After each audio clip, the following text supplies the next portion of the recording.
we've got a treat today because Chat and Chew More Plants has studied the blue zones since 2013 when Dr. McDougall shared a video with us of Dan BUETTNER explaining what the blue zones are. But today we're going to take a special look at Ikaria, Greece, and we have the most perfect person to do it. Dan said she's the one to talk to. So we have here Parikos, who is the owner of this restaurant and this establishment where people stay, and she's going to give us the lowdown. Now, I want to know, though, how in the world did someone from Detroit, Michigan end up in Ikaria? You want to hear my story? Yes. All right, I'll tell you, tell you my story. I was born and raised in Detroit. My mother's family is from Ikaria.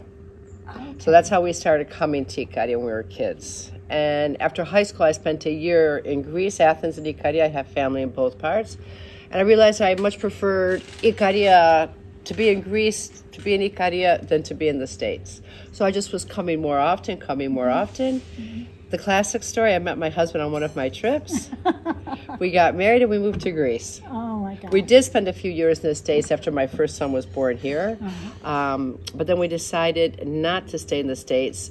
And we had tried Athens, we had tried the States, so we said, okay, let's come back to Ikaria and see how life is in Ikaria for us. If we can make a life here, a living, because it was much different 30 years ago than it is now. So we built our inn, and we said, we'll give it a try and see what happens, and here we are. Yeah, that was what, 26 years ago? Well, it's been up and running now for about 26, 27 years, so it's been a journey in itself, yes. Yes, and it was the little dirt road that came here? Dirt road, one phone in the village. The electricity went out every night at 9 o'clock. A lot different than Detroit. Much different, but so it has its difficulties, but you have to weigh it out. What is it you want? I love the freedom. I love the freedom to be yourself. I love the freedom for your children, the total lack of fear, closer to nature. So it's just, what is it you want? That's all. Yeah. And you know, one of the things we've learned from Dan is that in these blue zone area of the world, there are people that live longer and they live healthfully. And he's trying to identify those elements that make a difference. And, you know, I know that you and I have talked before, and I've always felt like that you built bridges. You know, you help us understand how the U.S. is different than Ikaria. And I have this quote, and I just think today you're going to be this person. I see myself as a bridge builder.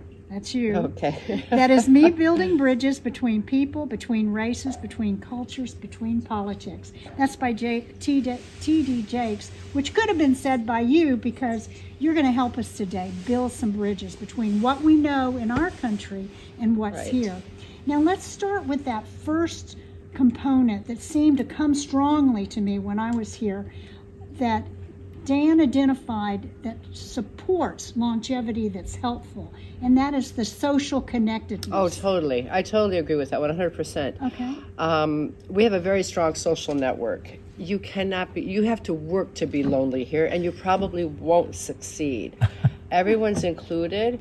If somebody has a health issue, there's going to be a support around him. If you have a problem, you're going to have people you can reach out to. We have a very strong safety network. So I totally agree with this. Totally. Well, can you give us some examples of how it would look different here in Ikaria to be socially connected as compared to what it was like in Detroit? The fishermen just drove by, and there were 6 people from the village standing outside the truck talking. I went to the gas station a couple of days ago. I was there for 20 minutes talking with people. You go up to Christos Reiches, to the main village there where there's a lot of coffee shops and things, and you're going to be stopping almost at every table to say hello to somebody. You don't have to make a special effort. We also have the habit of being spontaneous. I don't care if you're not home. I'll leave something outside your door if I'm in your area, so you know I drove by. It doesn't matter if you're washing dishes or folding laundry. I can stop for a few minutes, just have a chat with you and leave. It doesn't have to be a big deal. And this I miss when I'm in the States. Well, I remember when we were setting up a time to talk on the phone before we came, and I gave you all these times I could talk and wondered if they could work for you. And it was so hilarious because what did you say to me? I don't remember. You told me to ease up. I did? You'll answer the phone if you can, and if you can't, you won't. And I thought, well, you know, that's the way it used to be. It did used to be like that, didn't it? We just would call. Yeah. Yeah, we don't do that anymore, do we? No. And I loved watching you in the grocery store. We went in there to get just about 6 items, and before I could get them to the register to check out, she'd already had 4 conversations with people that were in the grocery store. And, you know, they're just serious, involved conversations where there's lots of good interaction. So I could see socially connected here. Very much so. Yes. Now, you also said that there's more than just the way you all interact in cafes and all that. The church also seems to support that social connectedness. Can you give us some examples of that? For example, let's say it's a memorial service for a friend's parent or something like this. A lot of us will go in support of the friend. Even if we didn't really know the parent, we'll go because of our friends. Or because of the family, or because of the person himself that we knew. But even if we didn't know the person so well, it's about supporting the whole family unit, the whole thing. And so this is part of our religion, our tradition. So we have a lot of memorial services, as I told you yesterday. Yeah, explain that, because that's really interesting.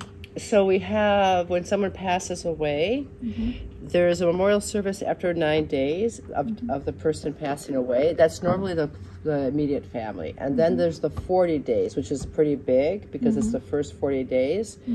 And everyone goes to that, just about. Really? You know, oh yeah, everyone who's connected with the family will go. Not the way you'll see 1,000 people at a wedding, I don't mean this, but in the immediate area. And then we have 30 days. I'm sorry, we have 3 months, 6 months, 9 months, a year, and then after that it's once a year. So you're having memorials each time that 3 months rolls around? Every 3 month period, right. And you might have 5 memorials at the church on one Sunday, for example. So that's when an opportunity for people in the community to come back and check on those family members and support them again. You're getting support all during the time from friends and family. You're not left alone. We have like a wake where everyone's at the house all night long, and you know, before the funeral and such. But the close family is around the people, and the close friends are around the people afterwards. I was speaking to a friend of mine whose father passed away, and after the 3 months, I was speaking with her, and I said, you know, how are you doing? It's just about 3 months since your father died. That's a difficult period. She's like, wow. I said, what? She goes, since we had his celebration, like his life celebration, after about a month or so of his passing, no one's mentioned him of my friends in my circle. I said, what do you mean? She goes, people don't talk about that here. I don't know if this is just in her community. And this was someone in the United States? In the States, yes. I don't know if this is in her community. I don't know if this is normal. But we talk about death and dying and people who have passed away. We tend to talk about a lot of these kinds of things. And didn't you talk to one of your visitors here at the inn who was a grief counselor, and she talked about the time periods? Oh, I found it very interesting how so much of it matched with how we do it in the religion. The stages that we go through. The stages of grief. Yes, yes. Because if you do, this is my understanding, I might be wrong, but how I understood it when I was speaking with her, was the stages of grief almost follow the stages of the memorial services, because you need that time. So I thought it was really cool, yeah. Yeah, so it's just built right into the religion. Yeah, tradition, culture, social, religion, it's all a mix together. And you have to, what did you tell me about being lonely on Ikaria? It's so hard to be lonely. I mean, you work at it and you can't really do it, you know, because everyone's included.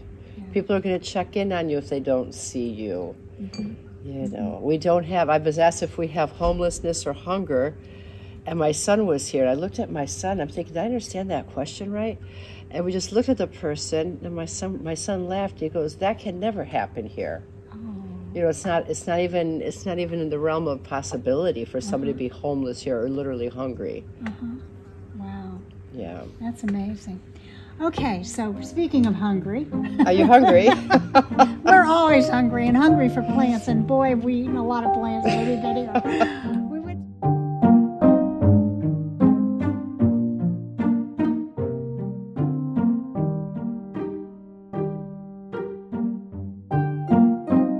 We have found populations that are not dying of diabetes, heart disease, cancer, and dementia anywhere near the rates we are. And the majority of the reason they're living so much longer is they're eating a whole food, plant-based diet, as I outlined in this Blue Zones American Kitchen. A meta-analysis. Again, my work isn't causative. I can't say do this and for sure that will happen, but I can say these populations have eaten this way and they've lived a long time. So that's when I make the statement that this book can add 10 years. We know this dietary pattern has occasioned people living in extra decades in 5 different continents. So we're pretty sure it'll work for you. Yes.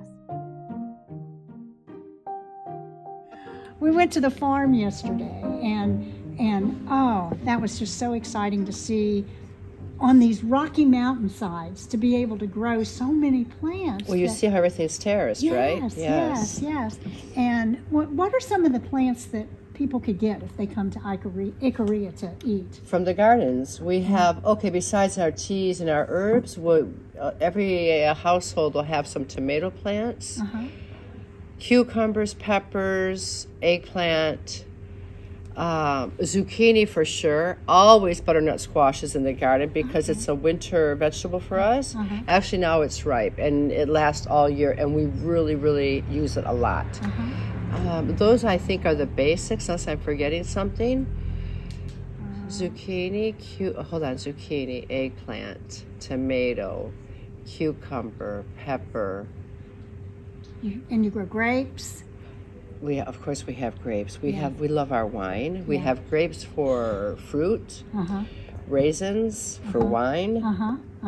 And you have lots of fruit trees. Yes, we do. We're very fortunate because we have a lot of microclimates here. So from down here to go up to where the apples and the chestnuts and the walnuts are is maybe 20 minutes.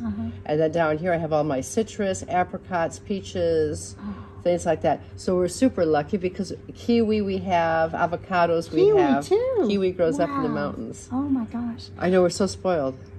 You are. In a good way, yes. And you had green beans, because that's what you served green us the beans, first that's time. right, thank you. Green beans my husband has in his garden also. Yeah. And so, but one other attribute that Dan talks about is the magic bean, the legumes. Now, I didn't see beans growing. No, we don't grow. Very few people actually grow dried beans anymore. I'm not really sure when this stopped happening. Maybe I remember my aunt having some and husking them. Is that the correct word? Yes. In the wintertime. Yes. But that was years ago. Yes. I haven't seen it in years, but we do eat a lot of beans. We love black-eyed beans, chickpeas. Giant beans we eat, but I think more black-eyed beans and chickpeas, and lentil soup we eat a lot of. In the winter, it's a once-a-week dish for sure. I would say those are the 3 main dried beans we eat. And then we have the little pinto beans, and we have the kidney beans. We eat those, and we have one that's called, I don't know what it's called in English. It's kind of whitish with red lines going through it. Like a cranberry bean? That's it, cranberry bean. Thank you. That's what it's called. Yes, and we like those also. In fact, some of the recipes you'll find in Dan's book, the Blue Zones Kitchen. And we talked to Dan about that one, and you can find out more about it in the video about his newest book last year. He's got a new one this year with his documentary. Okay. But 1 second, I forgot to tell you about the split peas. Oh yes, please. I forgot. I'm sorry. So we love split pea soup, but it's not with meat. It's only with lots of lemon, fresh green onion, and for you, no oil. Fresh oil, olive oil. And we also make a fava, what we call fava. It's like a split pea puree cooked down with lots of lemon juice again, parsley, And we put fresh onion on top also. Okay. Yeah, you have lots of citrus. We saw that in your husband's. Yeah, we eat a lot of lemons. Yeah, Lemon yeah. juice. We like lemon. And you know, all of those wonderful foods have had such a good impact on our bodies. And you've got these centenarians. I know yesterday when we went to the monastery, we walked around in the cemetery and we found the grave of a 113-year-old centenarian. Who was it? Oh, darn. Was it a newer grave? It was, no, I think it was 2000. I think it was 2022. It was. It might have been, I wonder if yeah. it was you on. Okay. Yeah. And there were a lot of older ones too, and that was our visit to centenarians because we've been exposed to so much with coronavirus on this trip. I thought I don't want to see a centenarian. No, I've been avoiding it the last years. Yeah. But anyway, Dan says that there's less Alzheimer's in your centenarian group, and that's really exciting for so many of us in America that have dealt with it with our parents and that fear that we might be getting it too. So we've got that social connectedness, that strong spiritual faith, and then we've got the wonderful food. And then there's one more thing that really came through here, and that is the exercise, the constant moderate exercise. Tell us about how in the world do you get exercise all day when you're so busy doing other things? Because we're moving when we're busy doing other things. That'll do it. So I've spoken with Dan about this, and when I'm in the States, I have to be conscious to move, if that makes sense to you. Wow. Okay. I can be sitting down somewhere doing something, and everything's right there. You don't have to move to do anything. Here you have to move for everything. I have to move to take my clothes out of the wash and to hang them up on the line. I don't have my washer and dryer next to me. I don't have a washing machine, a dishwasher in my house, though sometimes it would be nice. But what I mean is I don't have a lot of these things. I have to come up and down. Yes. I have to go up and down to my aunt's. You're moving really without thinking about it. It's not going to be exercise, lifting weights or on the treadmill. But you won't be sitting for 6 hours, or you won't go home from work and be on the couch watching TV, falling asleep, and waking up the next morning to go back to work. Yeah. We don't have these habits. Yeah. A friend will come by in the winter on a nice day, grab your coffee, let's go for a walk.